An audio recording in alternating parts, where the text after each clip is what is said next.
Hey guys, welcome back to another Train Like a King podcast episode. This episode is from a question from the bro Mons.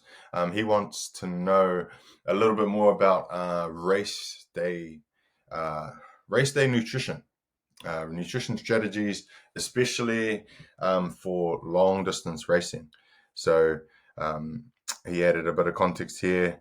You know, I'd be interested in breaking down equipment setup, hydration reservoirs, drinking tube, lanyard, etc.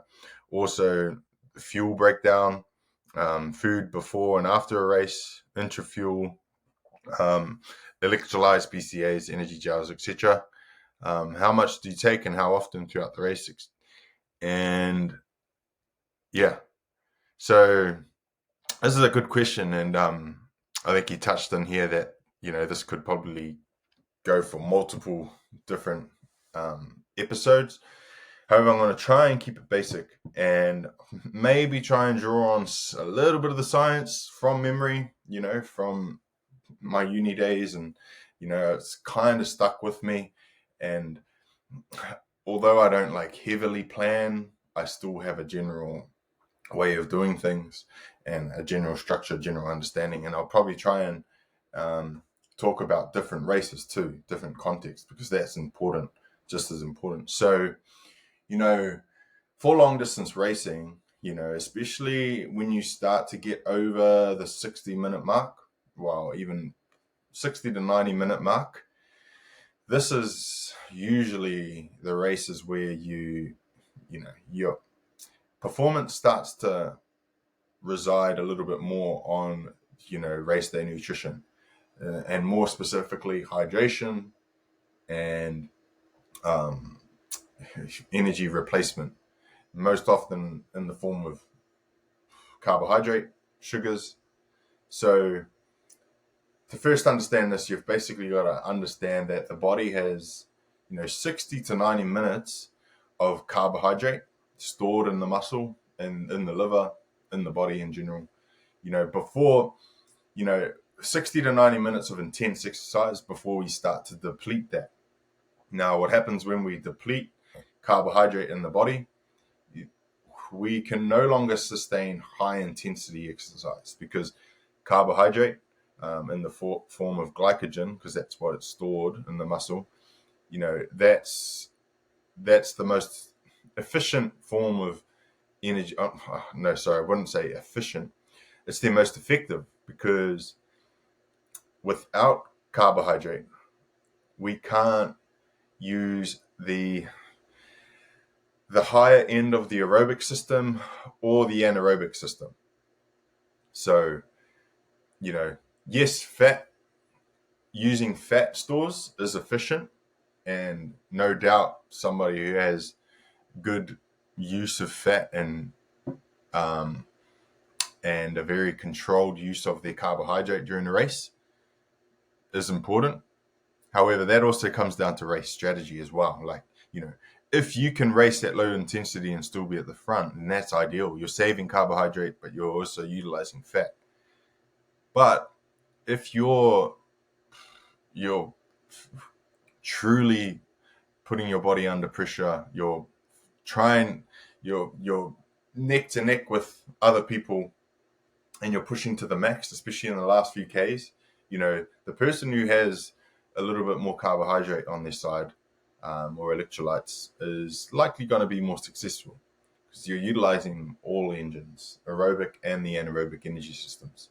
So I don't know the exact measurements, however, I think it's fair enough to say that I believe your body can take in a particular amount of carbohydrate per hour. Now, I want to say it's up to 60. It's pretty similar to the time. So, like, for 60 minutes, your body can take up to 60 to 90 grams of carbohydrate per hour. So if you think about that, a normal gel, like a glucose gel that you take, it has anywhere from up to 30 grams, I think 25 grams of carbs or sugars in it. and usually it's recommended on a gel pack that you take one every 45 minutes. So I would say if you're only taking goos as your energy, then especially for long distances, is probably not quite enough in it alone to sustain like high intensity exercise. But if you got to also think about the longer the race, the more like the lower the intensity generally.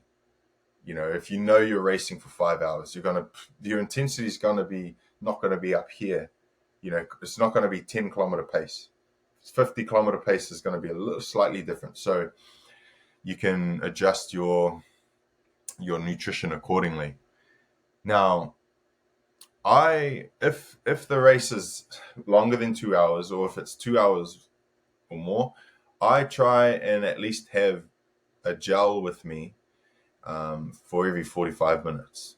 So if my race is 2 hours, you know, I'll be taking a gel. I might take a gel if I'm planning on starting hard. I might take a gel before, 15 minutes before, and then the 45-minute mark, and then the 1 hour and a half mark.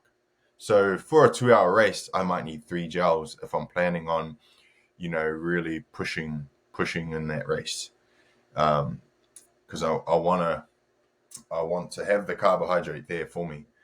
Now for the hydration, I try to have at least 1 liter per 60 minutes or per 10 kilometers. So if it's a 2 hour race, then I definitely want at least 2 liters of hydration. And if, like I said, sometimes the gels isn't enough sugar in there, then this is where you can cater for the rest of your carbohydrate intake or your sugar intake with your hydration system. So I don't know whether sometimes I just use Powerade or Gatorade. Sometimes I'll fork out and buy some sports, you know, special sports formula. I don't really have any that I would personally recommend. I think if you're an elite athlete, then you should just go for ones that are, you know, batch tested, because you don't want, you know, to be taking a supplement that has, you know, banned substances. So, you know, looking for the approved batch tested sports safe options. You know, I think balanced nutrition might be a good safe option here in New Zealand. But you know, anything with a balance of carbohydrate, sugar, and then your electrolytes. So your sodium, potassium, magnesium ratios. Don't exactly know the exact ratios, but you know, having some form of electrolytes are going to minimize cramping. But most sports gels have it, and most sports powders have some form of electrolytes in them. So there's probably more than enough in there. However, I know that some athletes take tablets with them, you know, salt pills, Endurolites, those type of things to minimize cramping. I will say though, here in New Zealand, most of our races are quite in cooler climate, and I find that it's more in the hotter climates, Tahiti, Hawaii, maybe sometimes in the summertime, New Zealand, where you're more likely to cramp because you're probably losing so much fluids through sweating. So that's probably where I see it more frequently. People are taking the salt tablets and those type of things. Personally, I don't really take them that much. I kind of just stick to what's in my water pack and what's in my gels. Those are my two main go-tos. Now, if to put into context, I said I would usually, maybe if it's a really important race, I'd take 3 gels for a 2 hour race. If it's a 28-kilometer race like the Tiaito, I might take 4 with me, or even up to 5, depending. Sometimes you can have smaller gels that only have 20 grams of carbs in there, so you might have to take them a little bit more frequently. But yeah, there's no rule of thumb. Here's where things become different though, and the biggest, let's take the Hawaii Nui Va'a for example. This is the hardest race in the world. 3 days of racing. Some of these legs are just intense. They're hot.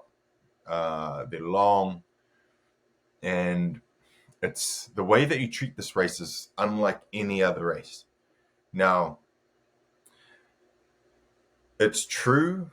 Here's what I've always been told, and I've learned, and I've come to realize a lot. The longer the race, the actually for your drink system, the longer the race, the less sugar that you're required. You know, the longer the race, the more you get into a long distance race like the Hawaii Nui, the longer you go, the more you actually just crave water. Because if you have heavy sugar, high sugar drink, like fluid in your system, in your drink system, halfway through the race, you actually just start feeling like almost sick. Because if your stomach can't keep up with the breakdown or the use of that sugar in the muscle, like you do have a capacity to use sugar. And if you go beyond that capacity and you're over consuming sugar, then it just builds up in your gut, in your stomach, and you just can't do anything with it. And for me, I just start to feel like, this is just too sweet. It's just too much sugar. And the remedy for that is water, and even better, just cold water. So in the Hawaii Nui, despite everybody having 3-liter drink systems with them and consistently changing them every hour and a half or so, like no joke, for the Hawaii Nui, you drink yourself to the finish line. You don't paddle yourself to the finish line. People who think they can't and they think, no, I'll be all right with a 3-liter water pack, mate, you're dreaming. You're dreaming on the last day of the Hawaii Nui, thinking, just one water pack is enough. And if you want to be competitive, no. The top teams starting with 3 liters, and they're changing that up to 2 times during the race. So you're 9+ liters of liquid, probably a little bit less when you're catering for ice and things like that. Like sometimes you're drinking so quickly that the ice hasn't even mounted, and you're throwing your pack to the lead boat to get another one. But in between the pack drops, you get cold water drops. So they basically chuck a full 2-liter water bottle, or 3 of them, on seat 1, seat 3, seat 5, and you just sculling, taking turns to scull pure cold water, because that's the thing that just flushes you out. That's the thing that brings you back to life. When you're starting to feel like, you feel like you're getting a bit of heat stroke, and you might be starting to pass out, you're feeling wheezy. The number one thing that brings you back to life in the Hawaii Nui is just cold water. No joke. The sugar gives you a lift when you're feeling good, and gives you, a punch when you need it. But the water brings you back to life. So that's why it's good to not make your pack solution super sweet, because it gives you the ability to, like, you're not constantly consuming sugar. The other option is not having sugar in your system and actually just having some kind of electrolyte or BCAA formula. Even BCAAs can get a bit too sweet over time. And, I don't know how important BCAAs are truly in an endurance race, like maybe ultra endurance, where you're catabolizing proteins, or you're afraid of catabolizing proteins, or during training. But yeah, I don't know. Maybe more the electrolytes in those BCAAs that are doing you more good than anything. But again, having low sugar in the pack and then having gels gives you an option to take energy when you need it, but also keep a good balance of water to sugar ratio.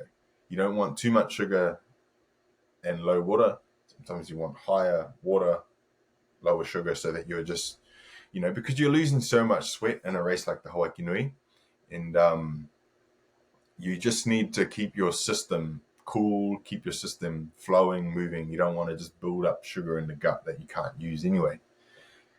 So the other drops that happen are Coke drops. So most often Coke or Red Bull, and you might get up to those usually come towards the end of the race. Towards when things are starting to get tough and you're starting to maybe cramp or hit low energy spirits. That's where you bring in the Coke, cold water drops, cold Coke, your water system, gels. That's pretty much what gets you through a Hawaii Nui. I believe even one time I wanted to keep my energy levels consistent from the beginning of the race. I was popping a gel every 30 minutes for that last 58 kilometer race. And it just kept me feeling good the entire race. I just, boom, clockwork, boom. It probably was a lot for some, especially for Tahitians. Tahitians don't seem to take a lot of gels, but I kind of think of it that some of them are a lot more acclimatized to the conditions, and maybe genetically they don't maybe need as much. They can handle the heat a lot better, the sun, whereas for me, coming from a colder country most of the year, I kind of probably need a little bit more hydration than normal. So what about even pre-race? So pre-race, like the night before, is usually high carbohydrate, just like any endurance sport: pasta, chicken pasta, fish pasta. Even in the morning of the race, I noticed that in Tahiti, it's quite a common thing to recycle that pasta and fish and have it for breakfast, because it's a bit of protein to keep you satiated with the fish, but then the pasta's building up those reserves once again, because there's no difference to eating pasta in the morning than having granola cereal, really. Like they probably spike your insulin just as much. I know there are some who try and keep the blood sugar levels low by you might just have like an omelet with fruit, and that provides you with a bit of protein, but also tops up your carbohydrate stores, because you want to get your main meal done the night before, and you don't want too big a meal. Sometimes you can get away with a good sized meal because it's going to be a long day on the water.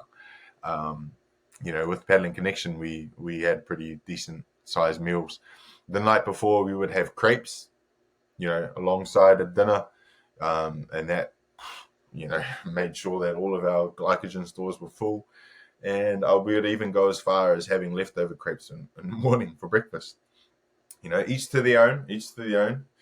However, that's my general thing. Like today, let's take the recent race last weekend, heads to Harbour race last weekend. What did I have?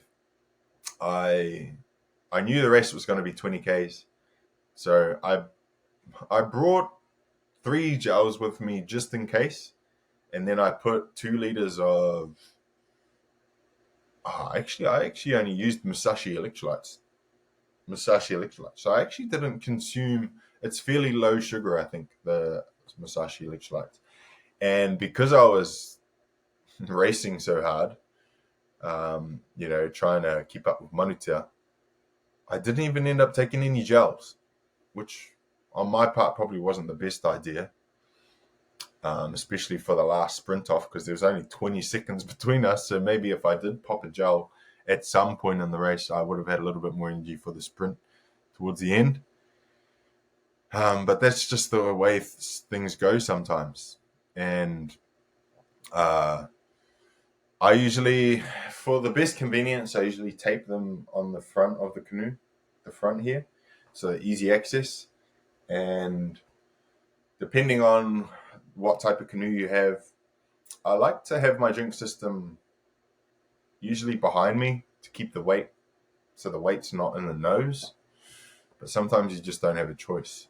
Um, so yeah, and with the lanyard, like I just use any lanyard and tape my hose to it. I just want to give a little bit of space for my neck. I don't want it too tight, so I just want to be able to grab it, pick it up, and have a drink. And then I also want the hose to not be like in awkward places, like um, just comfortable. I take a pack. The pack that I take with me is just a camel pack with the cover on it, because if you do put ice in there, and more often than not, I'll try and put ice in there. It just helps to keep it cooler for longer. I know some guys just take the the system without the cover, but it's hard to keep it cool, especially in Tahiti. In Tahiti, like you want covers on them because it's going to keep your pack nice and cold for the heat. Yeah, man. The other thing I love is coffee. Always love to get my coffee before before the race, because that just turns all the systems on, every system, if you know what I mean. um, so yeah, I mean, I don't overcomplicate it. Just make sure that you come up with a plan. Like I said, pretty much summary of my plan is I like to have a liter per hour of Powerade, Gatorade, or some kind of sports drink mix. Not too sweet, because I like to have a gel there for every 30 minutes, or 30 to 45 minutes, maybe one for 15 minutes before, if you were really planning on going hard on the start. And yeah, that's a rough rule of thumb. Just practice with it. Make sure you practice in training, because there's nothing worse than trying to figure everything out on race day. The other thing to take into account is the weight of your camel pack. If you spend all the week training on your light canoe, and then race day you put a 3 liter in there and you're sitting a little bit lower, and now it's tippy. If you didn't train for that, then yeah, that could be difficult on race day. So make sure you train with the appropriate weight in the canoe, and get used to drinking every opportunity that you can, especially early. So I usually try and time my drinks, so I catch a bump, or at least get my speed up, and then I'll grab the lanyard, take a sip. Same with the gel. If you can do it while you're on a wave, then all the better. Or if you're trailing behind someone and you can afford to just miss a couple of strokes just to get that sip in, it's going to be beneficial for you towards the end of the race. Um, in the TI Tour in Tahiti, the old course was 2 laps of a 14-kilometer loop, and so you actually had the opportunity. Most paddlers would switch their igloo at the halfway mark, so you actually only had to take like a liter with you, so you kept your weight down. But funny enough, I think the year that I did my best performance in the iTour, I missed my second igloo drop, so I did the whole second lap without water. But I don't know, it still paid off. I still finished. I think I finished 11th. Not to confuse my best super iTour with my best iTour. My best super iTour was 6th. But yeah, it's really important. The drinking, and especially in races like the iTour in Tahiti, drink yourself to the finish line. Here, because in New Zealand, because it's a lot cooler, that's probably why I don't maybe consume as much. Especially if there's a downwind involved and it's colder, you just don't seem to sweat as much, and don't utilize as much, don't need as much hydration. Not to say that you shouldn't have it there, but some downwinders I end up finishing, and I've still got almost a liter in my water pack, so I've carried all that extra weight. But better to have it there than not, better to have it there. So if you do start cramping, usually when I start cramping, I feel the cramp coming on, boom, I'll grab a gel, down it, follow it with a bit of my hydration, my water, and that usually brings me back. Otherwise, you just have to just manage it with your technique. So you may have to paddle without bending your elbows or something like that. So that's pretty much it for this podcast. Sorry, it's probably a very simple one, but hopefully simple is good. I didn't go too deep into everything, which a lot of people can.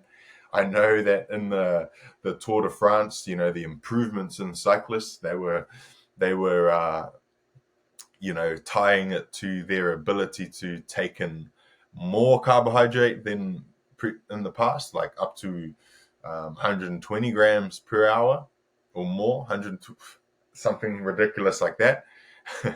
It's so funny when sports like the Tour de France, they attribute the improvements in performance, the superior improvements in performance, in simply taking more carbohydrate. I don't believe that's truly accurate. You can believe what you want, but I know for a fact that taking 4 gels an hour is probably not going to make me 40% faster. But each to their own. Train with it and get out there and test it. And thanks for listening to the podcast.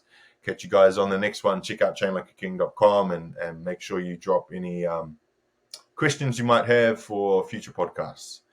Just message them through. Sure.